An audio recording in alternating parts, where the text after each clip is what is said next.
streets social media maninoswera nchiona kuti nyaya dziri kufamba sei.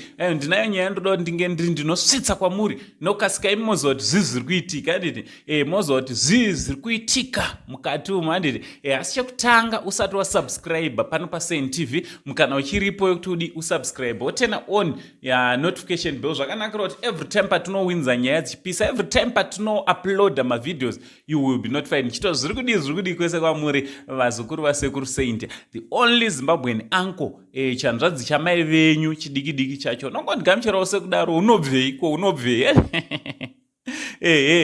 kana na mainini varipo vamu uya kuno kamwana chimbokwasa hama dzedu makadi henyu ndinonzi tinevimbo ndizvozvo chibva pano chimboita zvebasa right. aiwa ndinokutendai nekuramba muchindibatsira kusapota mhuri iyoyo handiti ndimunoita kuti vana mainini vange vari vanofara vachionekera sezvizvi nekusapota kwenyu. So nyaya yandauya nayo inyaya yemubhanditi handiti nyaya yaSeh Calaz, nyaya iri kunetsa mumastreets esocial media.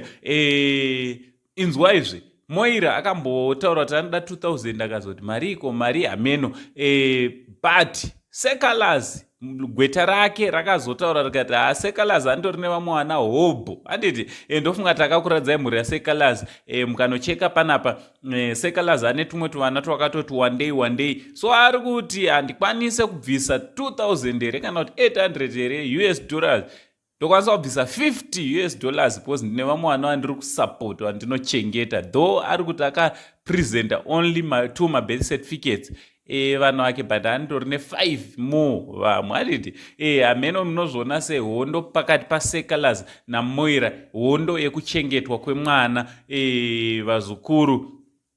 Indinowo semubereki hatimanikidzwa, handifunge kuti zvinomanikidzwa kuchengeta mhuri yako handiti mwana anoda kuti angochengetwa ende hapana amount yekuti tingati mwana ngaachengetwe ne$50 kana ne$2000 because inogona kutodarika 2000 handiti because zvinoitika kuzvikoro, zvinoitika zvakawanda. So vaberekika zvimwe zvatinorwisana nazvo hazvinaka nemusoro wese, ngatingobonzwanane sepakunzwanana kwatakaita tichiita vana ivava, tongonzwanana zvakare tichivachengeta kunyange tasiyana. Ameno ndo mafungiro angu. Ameno munozvionawo sei? Ngataura nemucomment section kuti munofunge nezvenyaya iyi. From Uncle Saint, the only Zimbabwean uncle, pari zvino ndichiti much love.